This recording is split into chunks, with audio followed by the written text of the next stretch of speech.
Welcome to hour number 2 of a Thursday live right here on the early line on SportsGrid and all across the SportsGrid network. He is Donnie right side. I am Ben Stevens. The band is back together here on this Thursday on TEL. Hour number 2, a sample of everything. Some early looks at the NFL markets for next season and what is going to happen in the next big event the National Football League has. That will be in late April at the 2024 NFL Draft. What are the Chicago Bears going to do with that first overall selection? Is it going to be Caleb Williams, or might they pull the surprise and retain Justin Fields? Tonight, in college basketball, history will be made. Inside Iowa City, we'll talk about Caitlin Clark's pursuit of the all-time scoring leader record in women's college basketball Division I history. We'll look at that in just a moment. But, Donnie, we start with some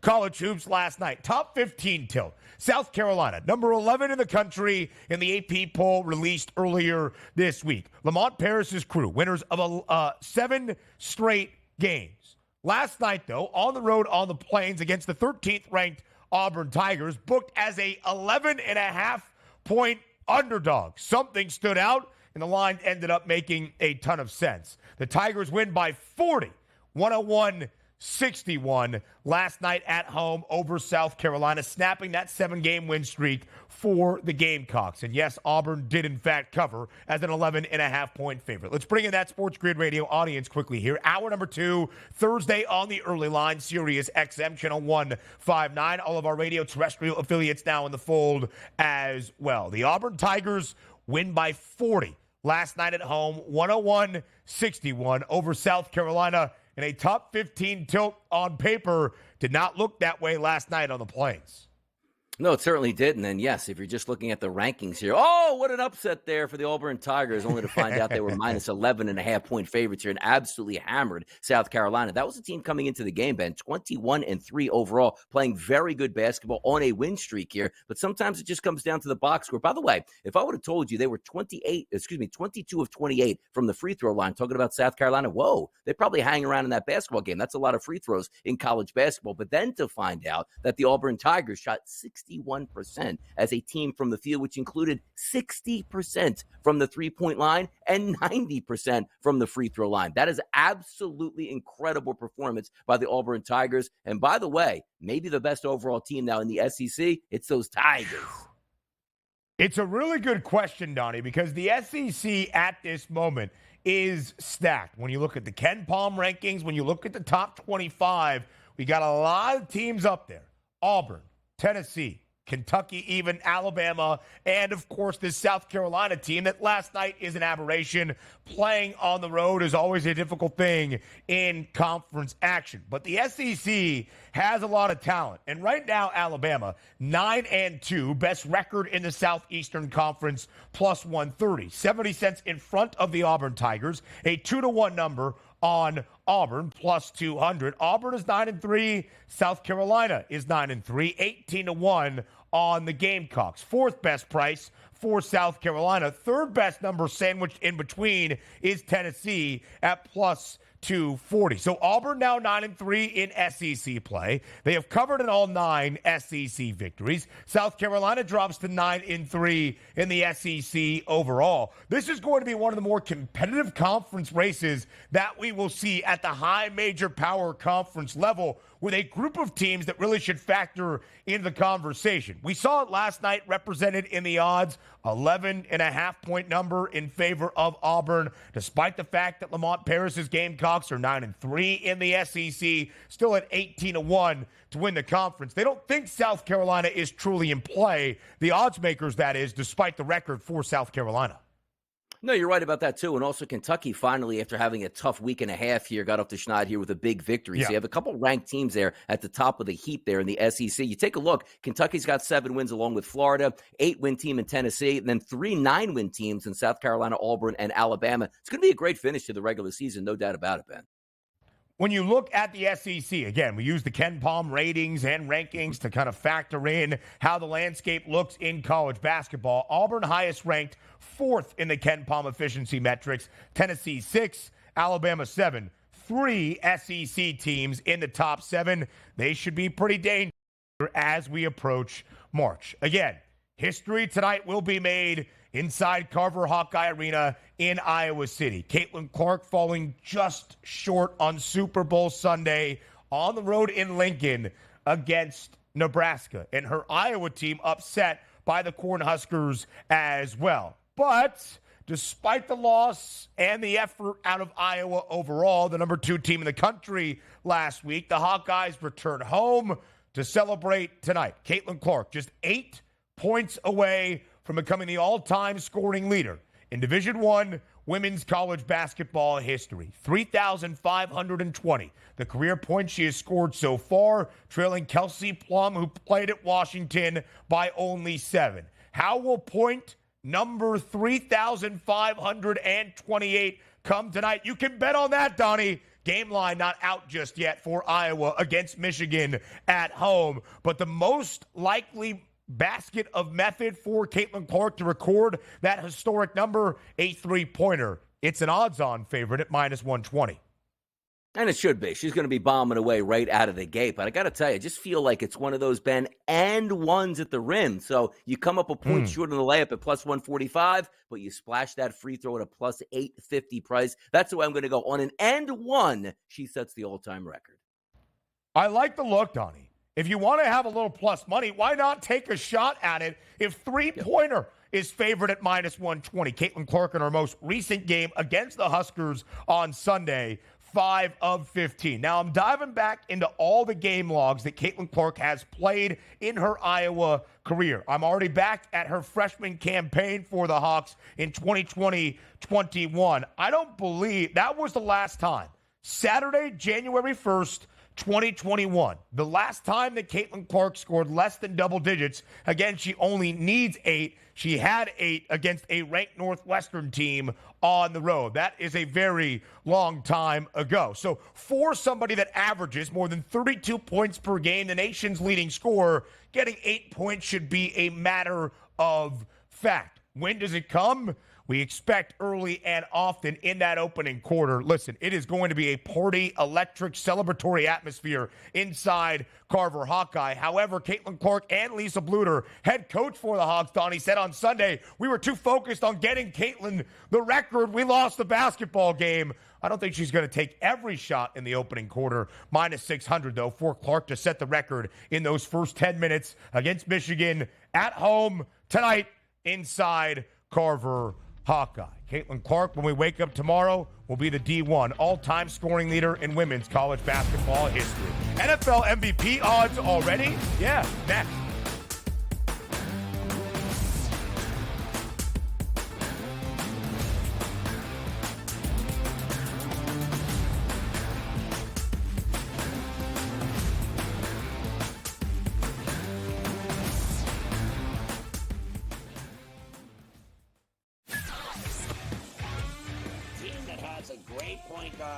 A great big that can block shots, a team that can play defense, and seniors that can put the ball in the hole. That's who you bet on.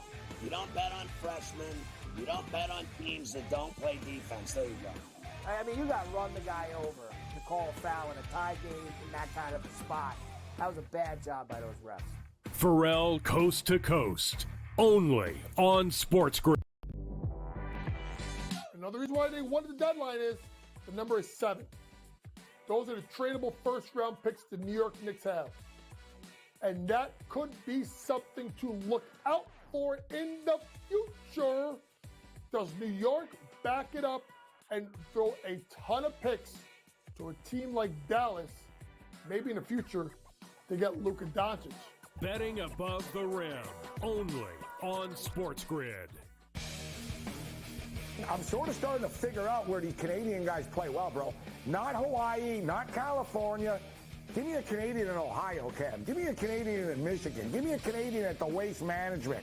Good old Charlie Hoffman, the representative of Waste Management, played the best tournament of his life in the 8 years and lost in a playoff to the Canadian. It turned out to be like a wicked tournament. Shout out to Nick Taylor, gave BC's finest. Sports Rage Late Night, only on SportsGrid. Your gut says Miami is going to win, and you should take the over. Your gut also said your NFT selfies would only go up in value. They didn't. But your head is on SportsGrid and knows the QB is in concussion protocol. The backup has a 45 QBR against the zone coverage. The New York D has the most sacks in the league. So yeah, trust your head. It's smarter to be on SportsGrid. Anyone that's been to a sporting event, the atmosphere before a game, I think Game Time Decisions has that same exact atmosphere. This is our arena. This is what we do. There is going to be an energy to Game Time Decisions that you will feel night in and night out. The excitement you get when you lock your bets in, when you're figuring out what you want to do, we can zone in on the biggest games each night. I want this to be the place that people come to before the games start so they feel as ready as possible to lock in their cards. We are going to hit every single one of those markets that you need to know about. We're going to go through every single thing, and I've got a great team behind me that's going to help me get the job done. There is not going to be a better place, I promise you, than Game Time Decisions to get that new information, react to it, and be able to then bet accordingly. We will have everything at our disposal, and we will use that to our advantage. I'm Kevin Walsh. Tune into Game Time Decisions from 6 to 8 p.m. Eastern on SportsGrid.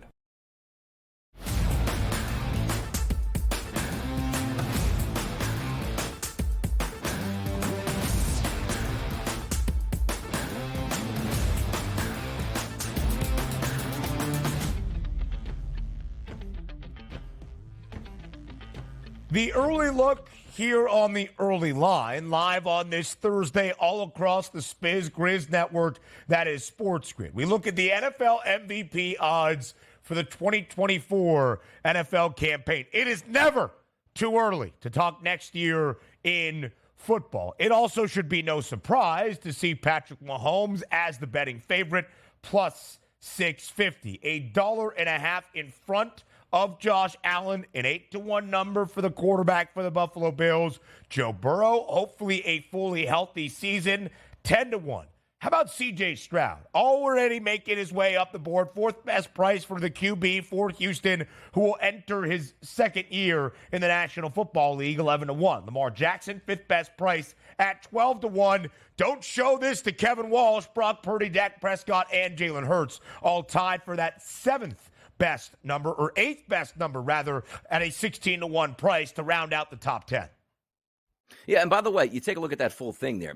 Jalen Hurts didn't have a great end of the season for the Philadelphia Eagles. As noted, the Eagles played bad offensively, defensively, any which way you can. But if you go back to that Buffalo Bills game when he scored in overtime, he was the favorite in the NFL to be the MVP. So I do think that's interesting at 16-1. Kellen Moore comes over as a new offensive coordinator, gets some good wrinkles there. And if he has a bounce-back performance, you could be getting a steal. But the name that you brought up to me, Ben, that's so intriguing in this list, doesn't it have to be C.J. Stroud? It really does. Yeah. You take a look at that price point here, just over 10-1 at an 11-1 price. And I say to myself, he was fantastic last year and could have been the MVP if maybe a couple things broke right, doesn't get injured, and, you know, Patrick Mahomes and or Lamar Jackson doesn't have that good of a year, right? But it didn't. Now, next year I'm going in, I said to myself, look, Tank Dell's a great wide receiver. Nico Collins can step up. If you get the Houston Texans, Ben, a number one wide receiver next year and a competent running back, the sky is the limit for the Houston Texans. Because I do think outside of Jacksonville, that's going to be your toughest competition to win that division. And if they do win that division next year and C.J. Stroud plays the full 17 games, why not an 11-1 price on C.J. Stroud? He's that good already, Ben. Yeah, absolutely so. And there could have been a conversation maybe at some point throughout this season, as we shared, Donnie, when you looked at the numbers for the Texans rookie quarterback, not just to win the Offensive Rookie of the Year, an honor that he received last week in Las Vegas, but could he actually be in the MVP conversation? And I remember the drastic swing. Over $100 taken off the price, 130-1, down to 20-1 at its peak. Of course, he did not end up winning the MVP award. That was Lamar Jackson. 2 MVP awards in Lamar's 5-year NFL career as the starting quarterback in Baltimore. That is, or in the last 5 years, I should say, for Lamar Jackson. How about Jordan Love up the board as well at 14-1? Justin Herbert always has the numbers, but until the Bolts actually do anything of worth, I'm not betting that 13-1 price. I think Joe Burrow is fascinating, the forgotten quarterback in the young quarterback conversation in the AFC just because of the injury history. And Brock Purdy will be a huge focus at a 16-1 number for the San Francisco 49ers entering next season. Because, again, it's a similar conversation to what we had all throughout this year in the lead up to Super Bowl 58. Brock Purdy is the quarterback for the team that is booked as the favorite next season to win Super Bowl 59 in the Big Easy in New Orleans, and yet doesn't even have one of the 5 best prices to win the NFL MVP award in 2024. A 16-1 number on Brock Purdy, a 5-1 price on the 49ers to end next season with a Lombardi trophy, something they have failed to do in the past 30 NFL campaigns. Yeah, no surprise there, right, Ben? The two teams we just watched in the Super Bowl, the two favorites once again next year. You did have some devastating injuries on Dre Greenlaw in that football game for the defense. But overall, both of these teams should be back intact for next season. But if you're taking a look and saying, well, guys, didn't we just watch the Chiefs here, as you repeatedly told us, aren't as good on offense as they've been in the past and might retool? Why wouldn't the Chiefs at a plus 650 price roll reverse with the 49ers and go to that 5-1 price? Well, it's simple. The NFC, the path towards getting to the NFC Championship game and getting to the Super Bowl is much, much easier than the AFC, as we pointed out so many times with the quarterbacks that you have to go through and the gauntlet once you get to the playoffs in the AFC. So it's no surprise to me that the 49ers are favored right now, because still technically they do have the best roster in the NFC. We'll see how it plays out next year, but I don't think anybody's going to count out the Chiefs at this point at a plus 650 price, but that's a plus 650 price. That's just a little rationalization on what we actually think is going to happen next year.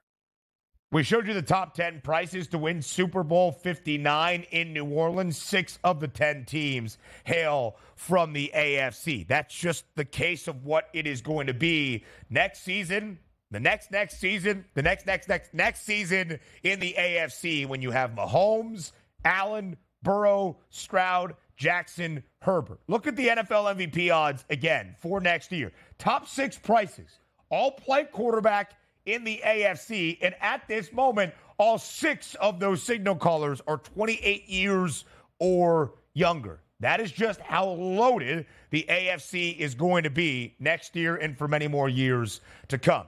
Let's just take a look at some long shot prices, if we will. And we start with a name that was the entirety of the offseason conversation entering 2023. And I wonder how much that offseason conversation builds in 2024.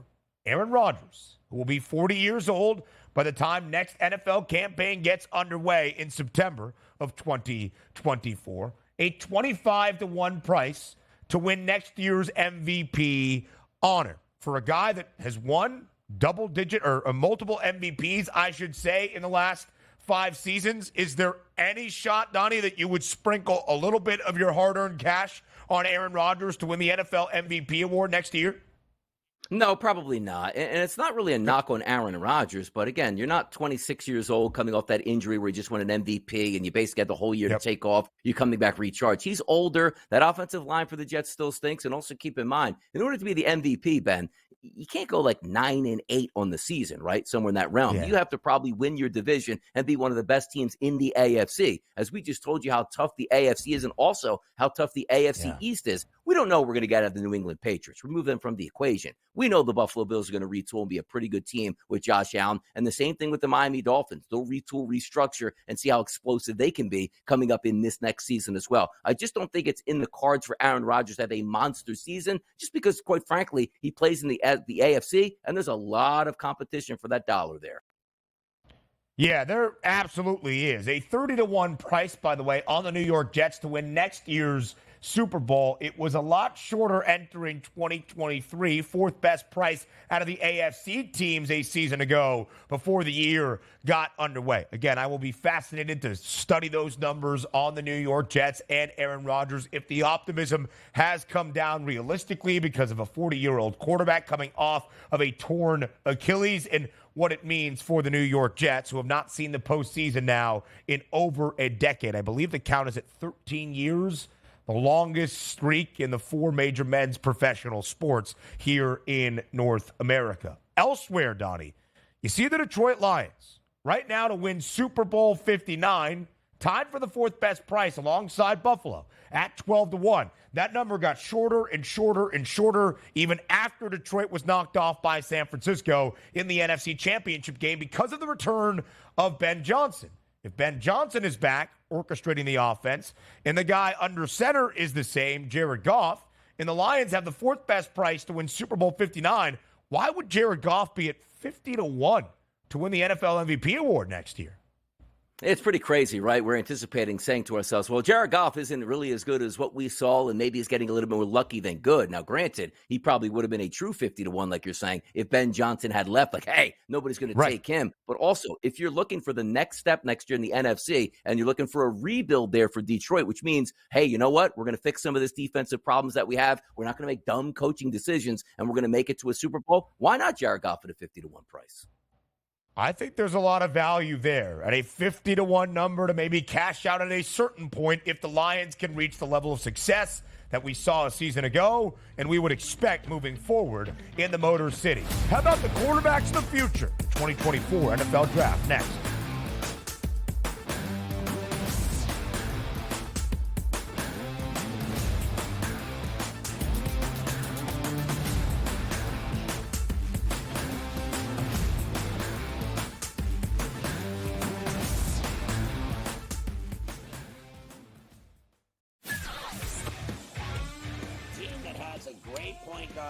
A great big that can block shots, a team that can play defense, and seniors that can put the ball in the hole. That's who you bet on. You don't bet on freshmen. You don't bet on teams that don't play defense. There you go. I mean, you got to run the guy over to call a foul in a tie game in that kind of a spot. That was a bad job by those refs. Pharrell Coast to Coast, only on SportsGrid. Another reason why they wanted the deadline is the number is 7. Those are the tradable first-round picks the New York Knicks have. And that could be something to look out for in the future. Does New York back it up and throw a ton of picks to a team like Dallas? Maybe in the future, they get Luka Doncic. Betting above the rim, only on SportsGrid. I'm sort of starting to figure out where the Canadian guys play well, bro. Not Hawaii, not California. Give me a Canadian in Ohio, Cam. Give me a Canadian in Michigan. Give me a Canadian at the Waste Management. Good old Charlie Hoffman, the representative of Waste Management, played the best tournament of his life in the 8 years and lost in a playoff to the Canadian. It turned out to be like a wicked tournament. Shout out to Nick Taylor, gave BC's finest. Sports Rage Late Night, only on SportsGrid. Your gut says Miami is going to win, and you should take the over. Your gut also said your NFT selfies would only go up in value. They didn't. But your head is on SportsGrid and knows the QB is in concussion protocol. The backup has a 45 QBR against the zone coverage. The New York D has the most sacks in the league. So yeah, trust your head. It's smarter to be on SportsGrid. Anyone that's been to a sporting event, the atmosphere before a game, I think Game Time Decisions has that same exact atmosphere. This is our arena.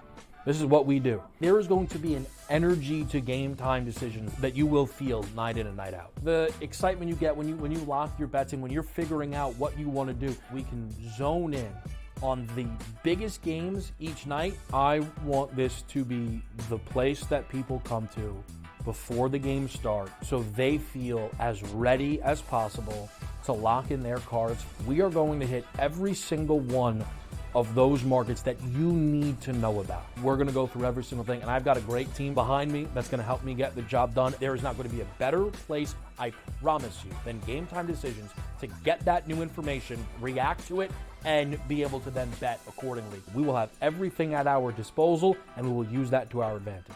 I'm Kevin Walsh. Tune into Game Time Decisions from 6 to 8 p.m. Eastern on SportsGrid.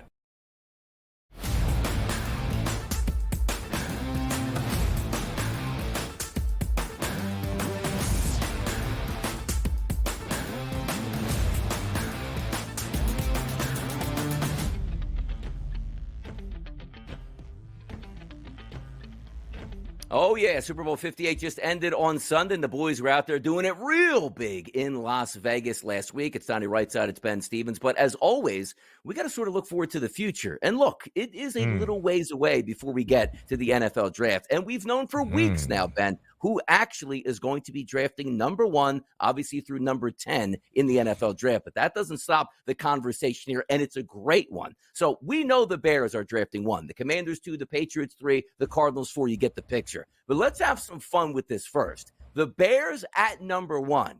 Do they use that pick, Ben, or do they trade it away? Now, don't tell me who you think they should take. Let's just start there. Are they using it or losing it, as I like to say?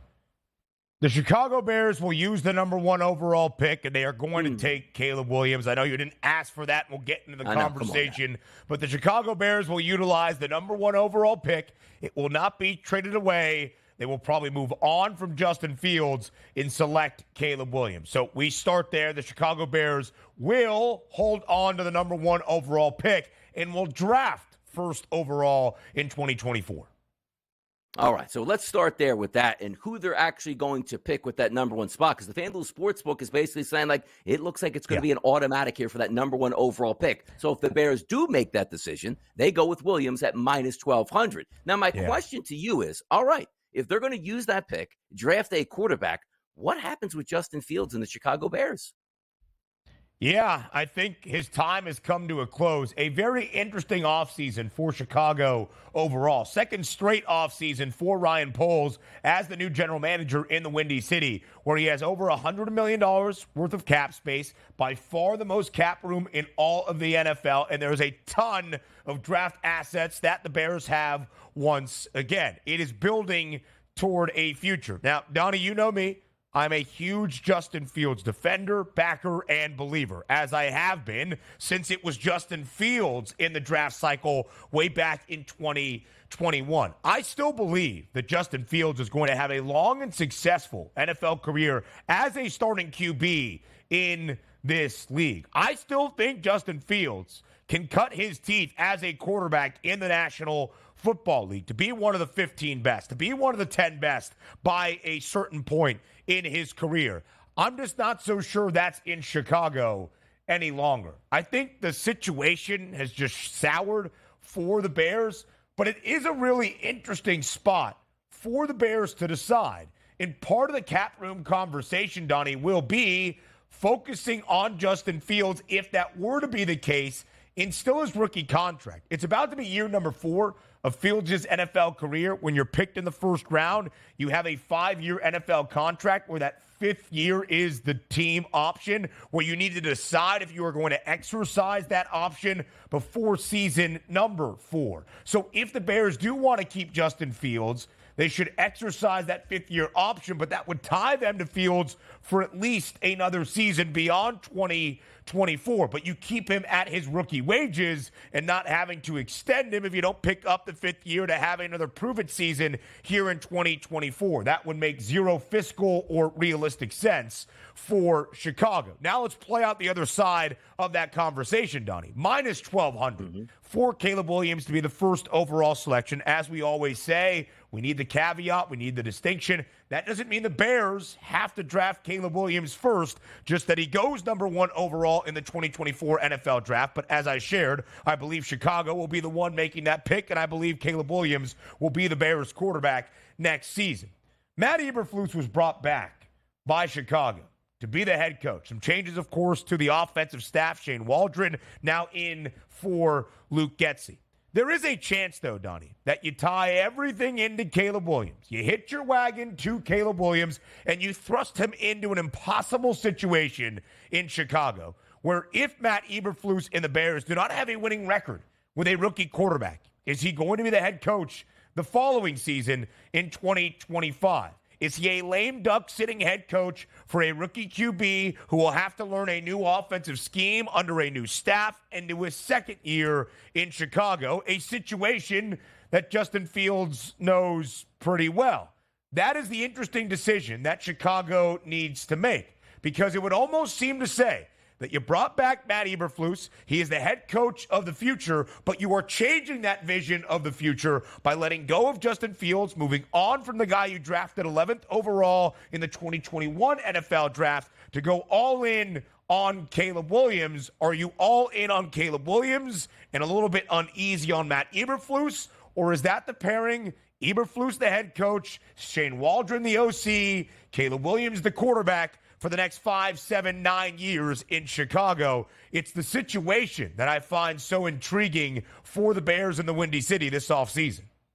Yeah, and you can only look forward here to what you saw just last year in Carolina. Frank Wright's an offensive mind here. He didn't work out well with the number 1 overall pick, and he got fired midway through that season. That's what you're staring at right now for Matt Eberflus. And also the question of bringing Eberflus back. If you would have said to yourself, you know what, we're going to bring him back. We're not going to use that draft pick. We're going to trade it away, stockpile defensive talent, keep Justin Fields. I would say that makes some sense. But to hitch your wagon to Matt Eberflus with a rookie quarterback, that it's so important that you get it right. And if you do, you could have 10 to 15 years of unbelievable quarterback play like you're watching now with so many cities in the AFC currently right now. The Joe Burrows of the world, the Patrick Mahomes, the Josh Allens. So if I'm looking at it from that perspective, I'm surprised they did this because, Ben, let's be real about this.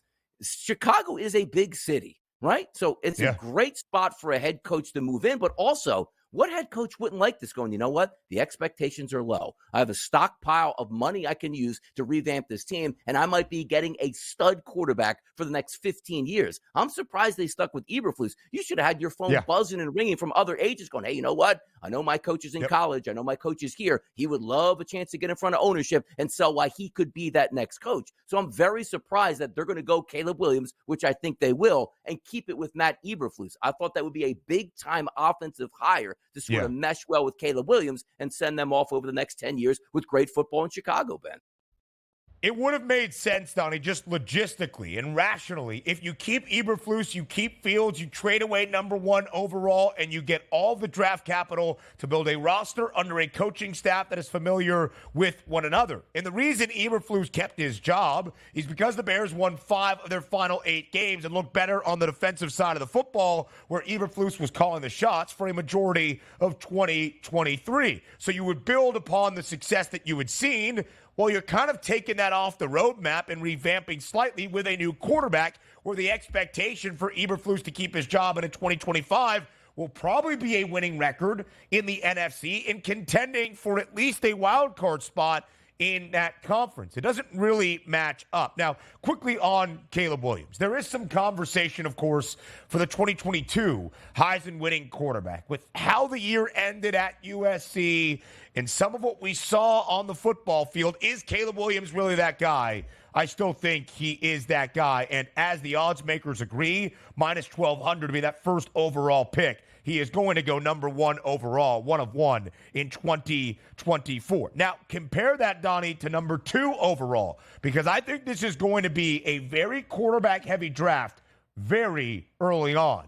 In fact, I think we go 1, 2, and 3. Caleb going 1 overall to Chicago. Washington, I believe, will take Drake May, who is the odds-on favorite in minus money, to be that 2nd overall pick. And I think Jaden Daniels goes 3rd overall. But J.J. McCarthy, who led Michigan to a national championship, despite some of the numbers in which McCarthy led Michigan to that national championship, throwing for 150 yards or less in the final 5 games for the Maize and Blue, to be a 2nd overall pick, a 3rd overall pick, maybe a top 15, top 10 selection in the 2024 NFL draft. He was 75-1 to go 2nd overall just yesterday. Now 33-1. Again, Drake May is the odds-on favorite, and I think it will go Williams, May, Daniels in that order in some form or fashion atop the 2024 NFL draft. But keep an eye on the numbers circulating J.J. McCarthy. And as we well know, Donnie, the numbers now for the 1st and 2nd and 3rd overall picks are going to look very different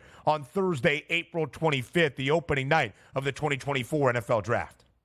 No, they certainly will be, but also you take a look at Drake May to the Washington Commanders, right, if we think that's going to happen. Let's keep in mind, Dan Quinn is the head coach there, a defensive guy, which I, again, disagree with, but this was one of those unforeseen circumstances where you can't tell me anything here. weeks and weeks and weeks in advance, we felt like there was a backdoor agreement that Ben Johnson was going to be the head coach of the Washington Commanders, which would have fit like a glove if you got a quarterback. And that's a great way to start that franchise and kickstart it to come back from the doldrums as we see in Washington over the past 20 to 25 years over Dan Snyder. It'll be interesting to see what quarterback position gets picked at number 2, which again, we think it's May, but I hasten this, man.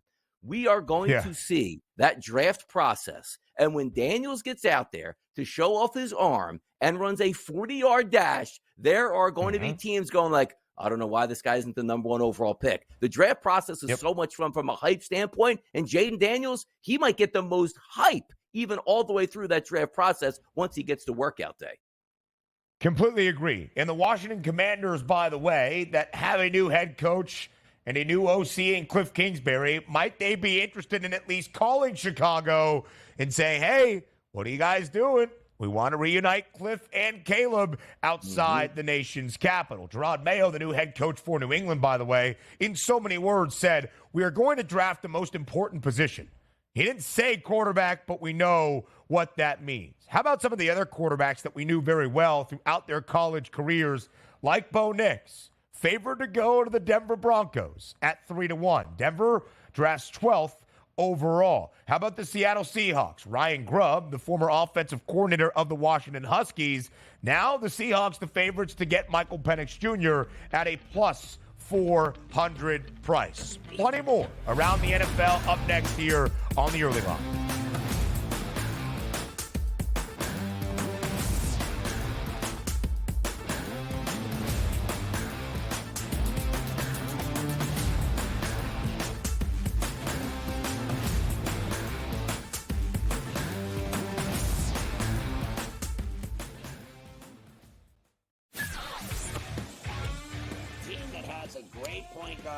A great big that can block shots, a team that can play defense, and seniors that can put the ball in the hole. That's who you bet on. You don't bet on freshmen. You don't bet on teams that don't play defense. There you go. I mean, you got to run the guy over to call a foul in a tie game in that kind of a spot. That was a bad job by those refs. Pharrell Coast to Coast, only on SportsGrid. Another reason why they wanted the deadline is the number is 7. Those are the tradable first-round picks the New York Knicks have. And that could be something to look out for in the future. Does New York back it up and throw a ton of picks to a team like Dallas? Maybe in the future, they get Luka Doncic. Betting above the rim, only on SportsGrid. I'm sort of starting to figure out where these Canadian guys play well, bro. Not Hawaii, not California. Give me a Canadian in Ohio, Cam. Give me a Canadian in Michigan. Give me a Canadian at the Waste Management. Good old Charlie Hoffman, the representative of Waste Management, played the best tournament of his life in 8 years and lost in a playoff to the Canadian. It turned out to be like a wicked tournament. Shout out to Nick Taylor, gave BC's finest. Sports Rage Late Night, only on SportsGrid. Your gut says Miami is going to win, and you should take the over. Your gut also said your NFT selfies would only go up in value. They didn't. But your head is on SportsGrid and knows the QB is in concussion protocol. The backup has a 45 QBR against the zone coverage. The New York D has the most sacks in the league. So yeah, trust your head. It's smarter to be on SportsGrid. Anyone that's been to a sporting event, the atmosphere before a game, I think Game Time Decisions has that same exact atmosphere. This is our arena. This is what we do. There is going to be an energy to Game Time Decisions that you will feel night in and night out. The excitement you get when you lock your bets in, when you're figuring out what you want to do, we can zone in on the biggest games each night. I want this to be the place that people come to before the games start so they feel as ready as possible to lock in their cards. We are going to hit every single one of those markets that you need to know about. We're going to go through every single thing, and I've got a great team behind me that's going to help me get the job done. There is not going to be a better place, I promise you, than Game Time Decisions to get that new information, react to it, and be able to then bet accordingly. We will have everything at our disposal, and we will use that to our advantage. I'm Kevin Walsh. Tune into Game Time Decisions from 6 to 8 p.m. Eastern on SportsGrid.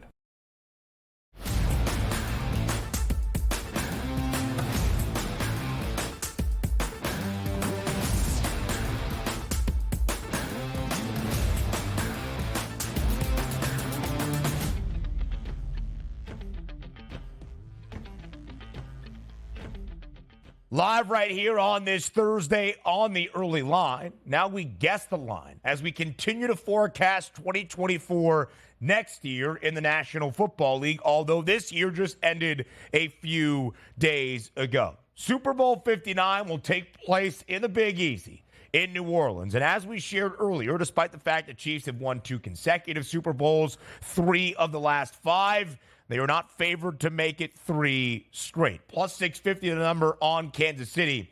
5-1 the price on the San Francisco 49ers. We'll continue to pay that forward because the only markets available right now to bet for next year, the Super Bowl 59 odds and the correlated numbers to the NFL MVP odds, if you think of it as such as well. Let's start there, Donnie. Does it surprise you at all to see Kansas City a full $1.50 behind San Francisco?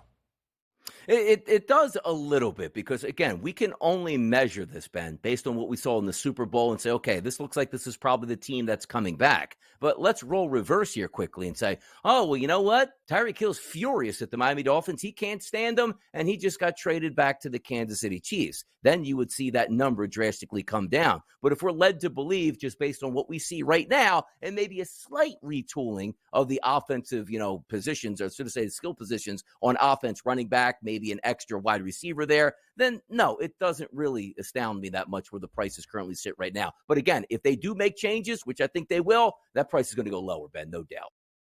Yeah, I think so as well. And again, if you were to bet the Chiefs right now at plus 650, there's a very good chance that come late January, early February, that number is going to be in play, or at least an opportunity along the way into January to cash out and make some money. It's just where things are for Kansas City, of course. 4 Super Bowl appearances in the last 5 years, 3 Lombardi trophies in those 4 appearances. Looking to go back to back for the first time in National Football League history. The last team to win multiple Super Bowls in a row before this Kansas City team, that would have been the New England Patriots back in 04 and 05. So as we look at Kansas City, let's guess the line. Because, again, the difference this year for KC, unlike the previous 5 that led to an AFC championship game as well and 3 Super Bowl appearances, is they didn't win 12 games in the regular season.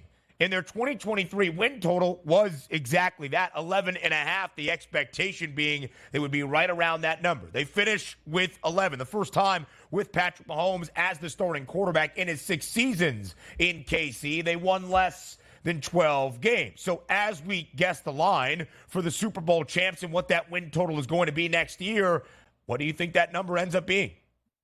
I think it's the same at 11.5 because one thing we have to understand here is what the expectations for the Chiefs will be next year. Of course, it's to win the Super Bowl. We get that. But also, you do get a first-place schedule once again. We're led to believe that other teams in the AFC, Joe Burrow is going to come back here. You take a look at Justin Herbert as a new coach. Maybe they won't be as soft as they've been in the past couple of years and are able to tangle with the Kansas City Chiefs. But if I'm being realistic here, it's hard to get back to a Super Bowl. It's even harder to get back to 2 Super Bowls in a row. Nobody's ever been to 3 Super Bowls in a row. So we're looking for a little bit of regression out of Kansas City. So I think it stays at that 11.5. They can't drop it to a 10.5 because people would pound the over. No. But putting that at, let's just say, a 12.5 or a 13.5, that would be quite ridiculous. Yeah, absolutely so. It's going to be 11.5.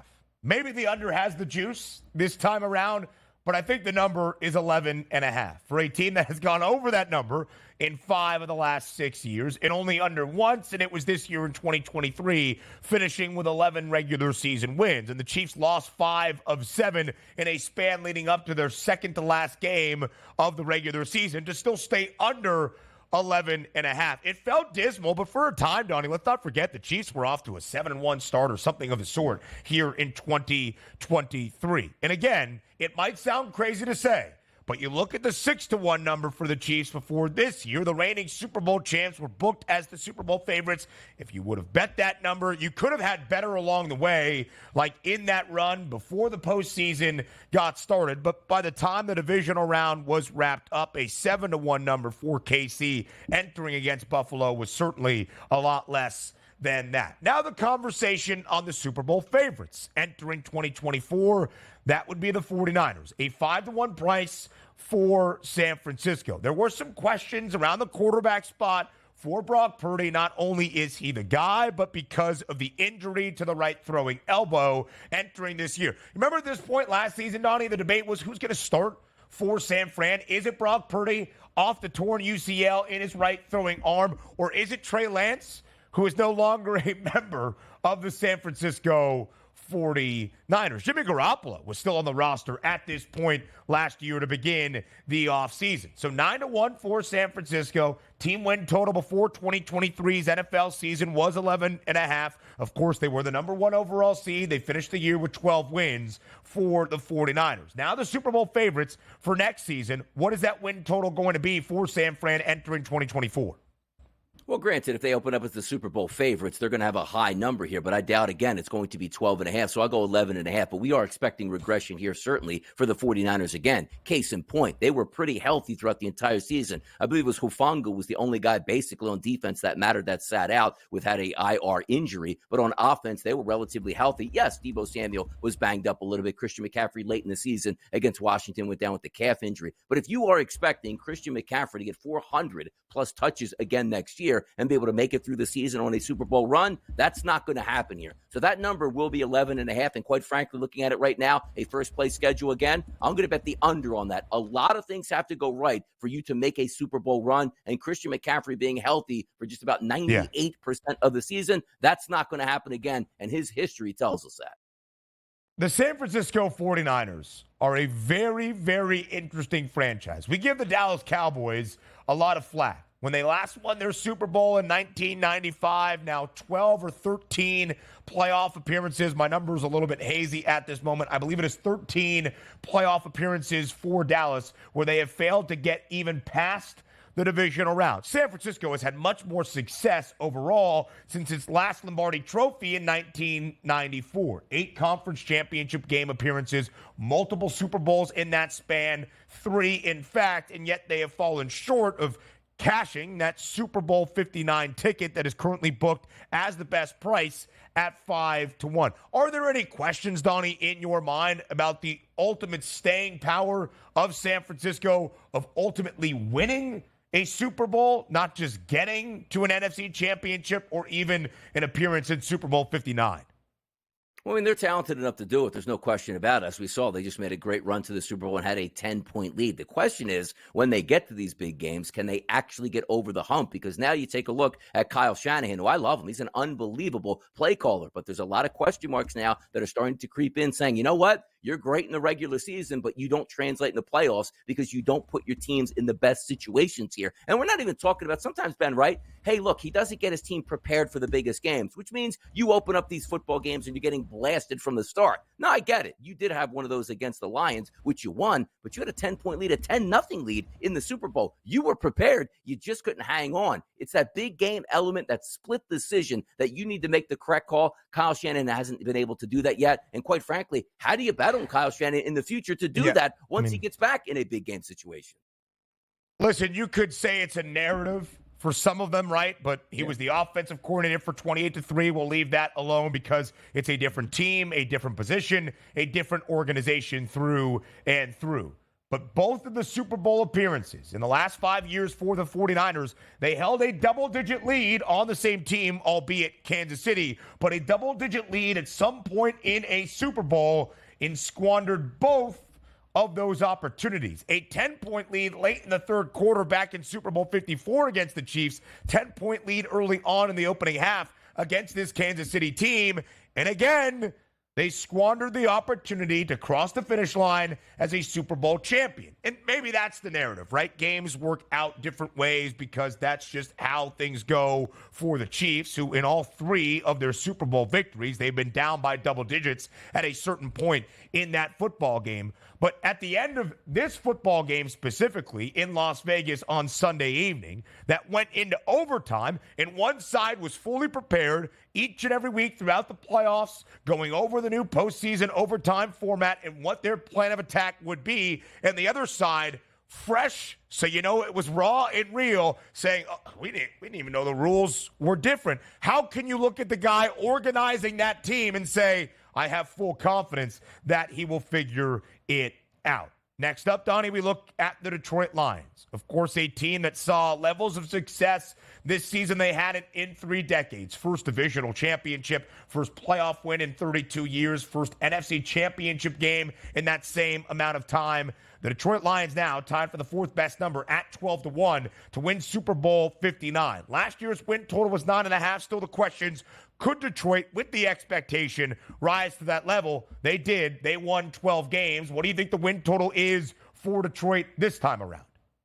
Yeah, see the odds cut in half, Ben, from last year, that Super Bowl championship, right? Or at least to win the Super Bowl championship. So certainly we're going to have to give them a bump up. Not too high, though. I'll go to 10.5 on the Detroit Lions because we have to factor in a couple things in that division. If, let's just say, we are getting Caleb Williams, that's not to say, like, he can't be an effective quarterback. We just watched C.J. Stroud be an amazing quarterback for the Houston Texans, and maybe the Bears are moving on up here. You take a look there at the Green Bay Packers, who ended the season as one of the better football teams out there with a young quarterback that's looking to take the next step. And let's just say we have the Minnesota Vikings here, right? If Kirk Cousins goes back to the Vikings, that's a competent quarterback there. So the road to getting back to where they were last year for the Lions is going to be tough. And quite frankly, Dan Campbell told us as much when he said, man, it's really hard to get back to this level. It's going to be even harder next year. I get that. But I'll bump it up to 10.5 here for the Detroit Lions, Ben. 10.5, I think, is the correct number. I do believe it will be 10.5 for Detroit. Now, they were 17-1 following their defeat in the NFC Championship to San Francisco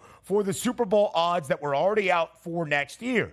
Why is it $5 off that price already? Because of the return of Ben Johnson and Aaron Glenn. It's the same staff. It's the same roster for the most part. I think the Lions are going to have that win total at 10.5. And if I was a betting man, of which I am, hosting this show, of course, on this network, I would lean toward the over, and I would expect that's where the juice would be. It is wild to see the team that had the best record in the NFL, the most wins of the National Football League throughout the regular season, with 13, a 13-4 mark for Baltimore, to look back at their preseason win total of 8.5.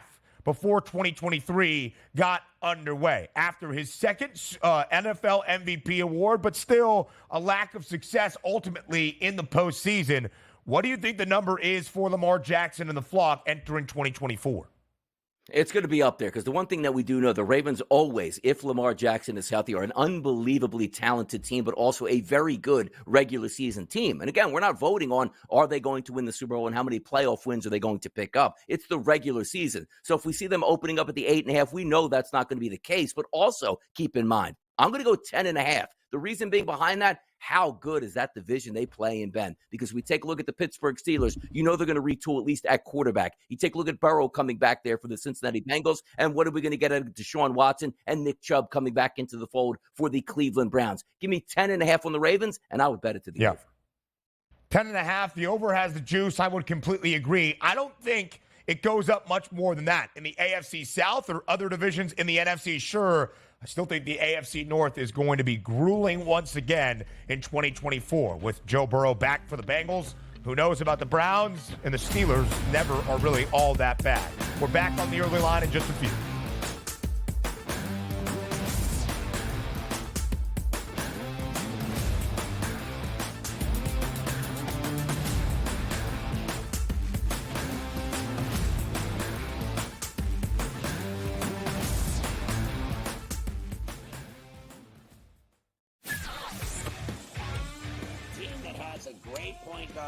A great big that can block shots, a team that can play defense, and seniors that can put the ball in the hole. That's who you bet on. You don't bet on freshmen. You don't bet on teams that don't play defense. There you go. I mean, you got to run the guy over to call a foul in a tie game in that kind of a spot. That was a bad job by those refs. Pharrell Coast to Coast, only on SportsGrid. Another reason why they wanted the deadline is the number is 7. Those are the tradable first-round picks the New York Knicks have. And that could be something to look out for in the future.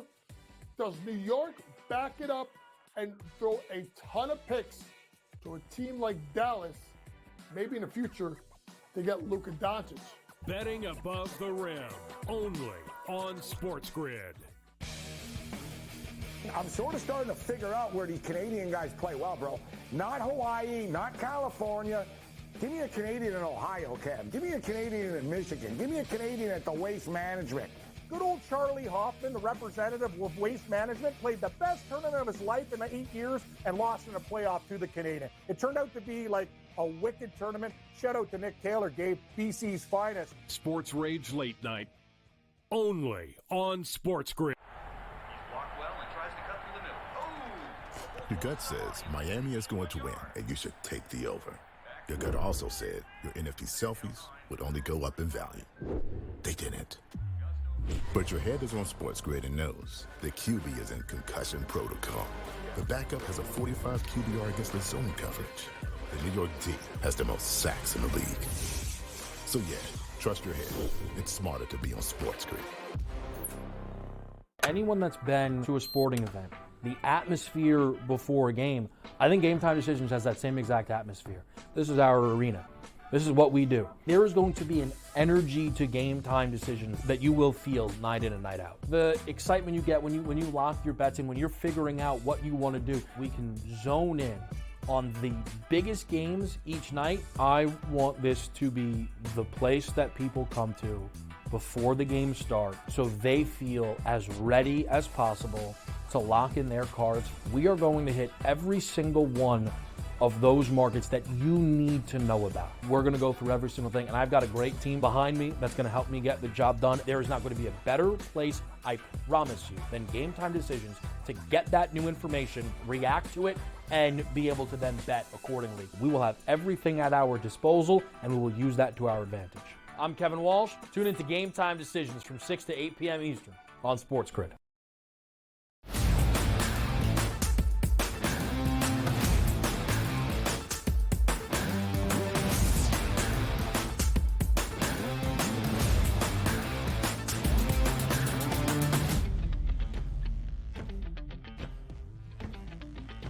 There has been some conversation over the past few days about the future of LeBron James as a Los Angeles Laker. As we are about to enter the All-Star break in the NBA, we round out hour number 2 with that LeBron conversation. I'm Ben, he is Donnie, and this is the SportsGrid app, the ultimate sports betting companion app, available for download at both the Apple and the Play Store. Scan that QR code on your screen. The All-Star break was just a week, the trade deadline was just a week ago. The All-Star break starts tomorrow around the association, and there were some reports about LeBron James and his availability and if he would end this season and his career as a Laker, all tied into the fact his son, Bronny James, is currently in his freshman year at USC, would be draft eligible at the end of this season. So we wanted to hear from the people, Donnie, if LeBron James is going to retire as a Los Angeles Laker. That was the question in Fade the Public.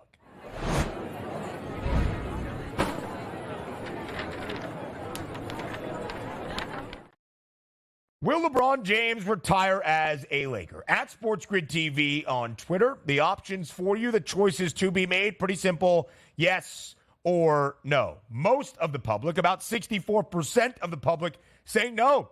LeBron James will not retire as a Laker for whatever the circumstance is. He is going somewhere else, maybe to play with Bronny, maybe to end his year in a different location. What do you think of the public, Donnie?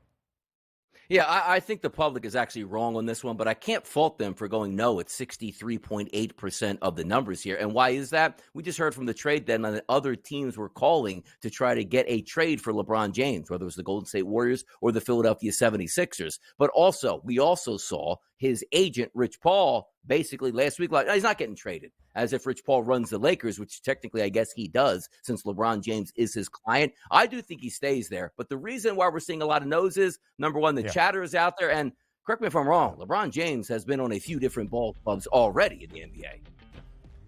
That's going to be a part of the conversation that we continue having when Hour 3 starts in 55 seconds.